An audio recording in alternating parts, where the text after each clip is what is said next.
Dr. Seuss is canceled? Huh? P-A-S-C-A-L. What's up, y'all? It's your boy Pascal back at it again with another pop-up video. Be sure to follow me on Instagram and on Twitter, The Pascal Show. One word, hit that like button down below. And let's not forget to crush that subscribe button if this is your first time checking out this channel right here. Anyway, we got to jump into this conversation. And I got to start with this article because we got to check this article out. Dr. Seuss is now canceled. Virginia school system drops children's favorite from Read Across America Day because of racial undertones in his writing. I just did this in a during my live video, but during my live show this morning, 9 a.m. Central Standard Time, Monday through Friday. But I was looking at this and I was like, you know what? I don't know. I gotta let this marinate a little bit in my head before I actually pull out and say what I really need to say within this whole thing. And so we got to go into this article. We're going to read this article really quick, and then I'm going to throw in my thoughts on this whole story. So a Virginia school system has dropped Dr. Seuss from an annual event to encourage reading as district leaders accuse the beloved author's books having strong racial undertones. The Loudon County schools will shift the quote-unquote emphasis of the annual Read Across America Day on March 2nd away from Seuss and toward books more inclusive and diverse and reflective of our student community, a spokesperson said.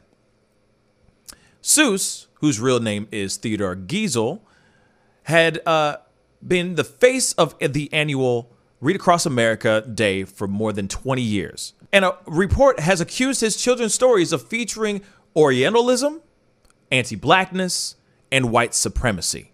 Loudon School spokesperson Wade B. Byard said recent research has revealed strong racial undertones in many books written/illustrated by Dr. Seuss. Given the research and the LCPS focus on equity and culturally responsive instruction, LCPS has provided guidance to schools in the past couple years to not connect Read Across America Day with Dr. Seuss's birthday exclusively. Byard insisted that the books had been banned outright and that students could still access Seuss in the district's libraries and classrooms, but that the March 2nd event would not simply celebrate Dr. Seuss. So they're not going to be celebrating Dr. Seuss.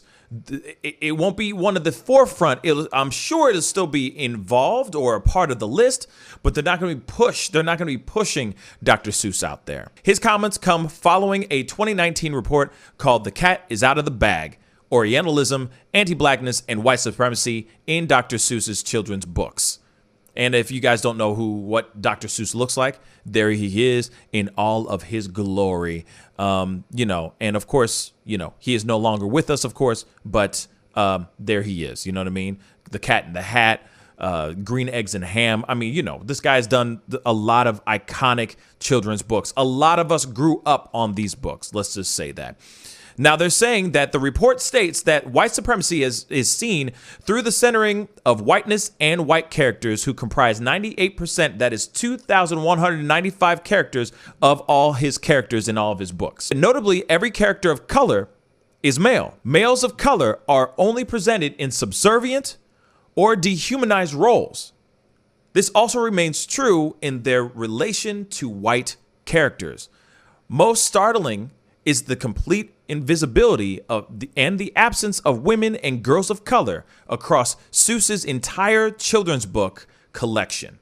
In addition, some of Dr. Seuss's most iconic books feature animal or non-human characters that transmit Orientalist, anti-black, or white supremacist messaging through allegories and symbolism. So there you go, guys. This is what's going on. And here is Cat in the Hat.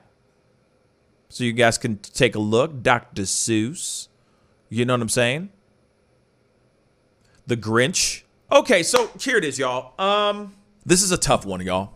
Personally, this is not a very easy one in my personal opinion. Because yes, there are images out there that show a lot of anti-black or racist racial undertones throughout the entire thing. And, you know, of course, you never know. You never know. I'm sure when Dr. Seuss was writing these books and illustrating these books, he wasn't making it for black kids. He wasn't making it for Asians. He was writing these books, I'm sure, for white people. He's not sitting there going, oh, kids of all races and colors all over the world are going to really appreciate these books. No, he clearly was not. He was just writing children's books. And then they just happened to be the staple of they just happened to be a staple in the world of children's books. But here's the thing. One, it's up to the parents if they want to pick up that book, if they know the racial undertones and all that stuff that's going on in the books. But I also think it's the parent or the teacher's responsibility to explain the things that are inside those books as well. Things have changed. When he wrote these books, he did not write these books in 2021. He wrote these books in the 50s and 60s. Times were completely different back then. Completely different. I'm not trying to justify his illustrations or anything of that sort, but it was a different time. Things were a little bit more acceptable and were thrown out. Even those racial undertones probably were not racial undertones back then. They were known as racist images, but they were accepted. When it comes to this situation, if your parents or if the people who are actually using these books, I mean, they have every right to make the decision to not give these children these books to read. They have every right. If they don't want to put it out there, sure. But obviously, this is an author, illustrator, that has been respected and celebrated for a very, very long time. Now, I understand that we live in a new culture and a new world, that things are getting canceled all the time.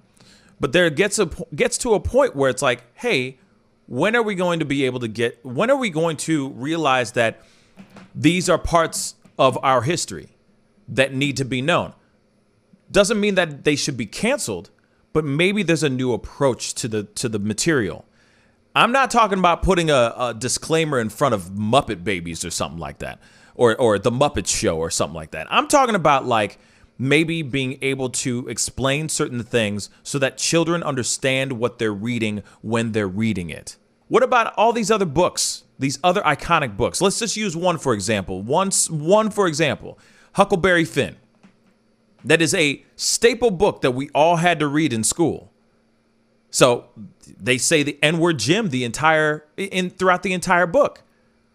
Are we going to cancel Mark Twain?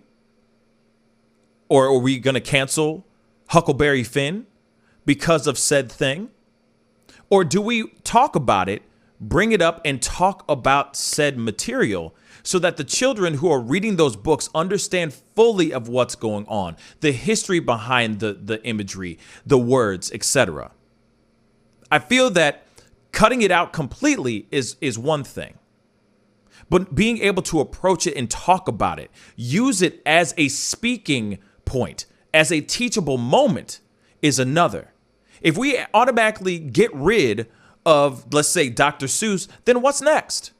Is everyone going to get canceled? Is every single piece of literature that's out there that has been praised and honored, has been even turned into movies and stuff, are they all going to be canceled? Everything? You start here, and then the domino effect starts happening. I'm all about bringing in and talking about racial injustice, and I'm all about talking about things that are not right in the world. But by instantly doing this could start something else. Next thing you know, we start seeing people burning books. This should be a learning experience. If we don't know where we came from, how are we able to continue to press forward?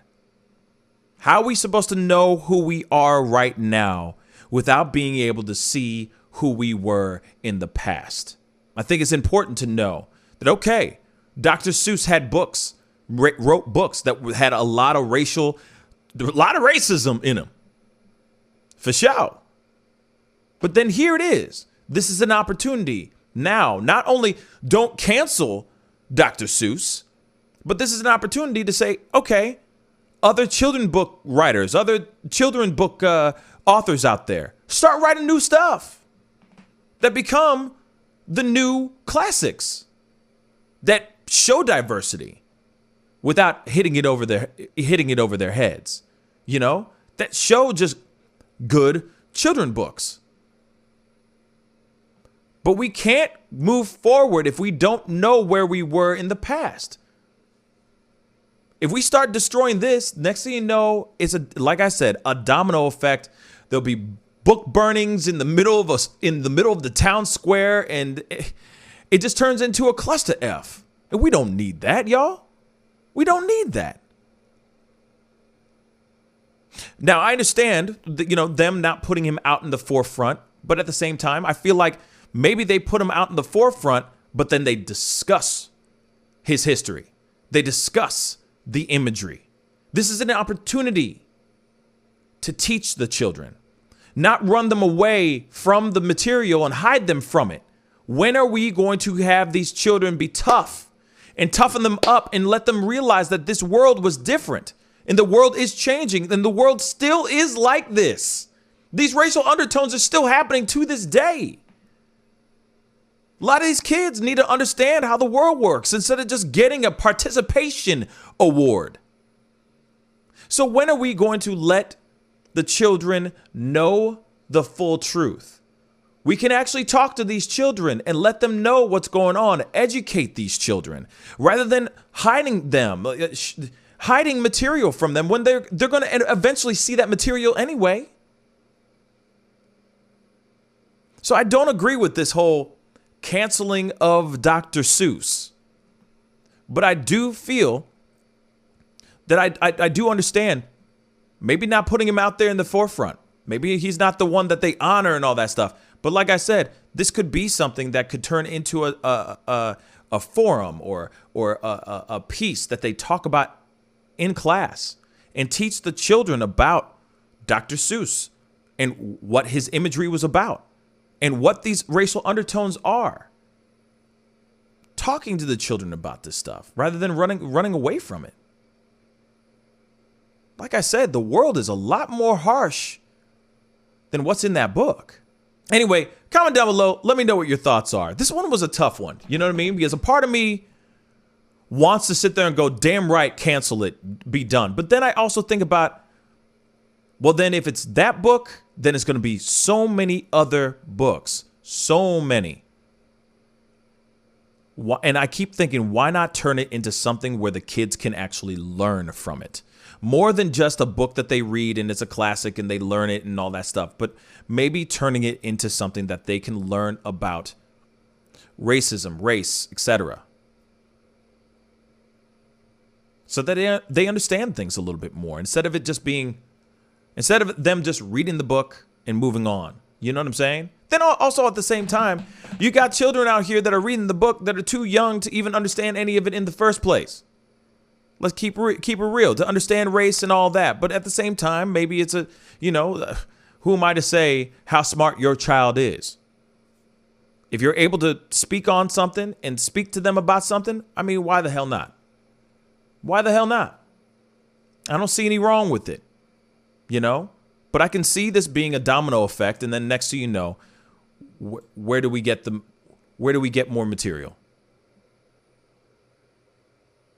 Anyway, comment down below. Let me know what your thoughts are on this one. Don't forget to hit that like button and most definitely crush that subscribe button. It'd be great to have you a part of the Pascal Show family. Anyways, time to get going. Be good to yourselves. Be good to one another, and I'll see you guys in the next video.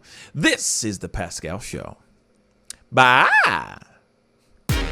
Pascal, you are now rocking with that dude Pascal. We be going wild.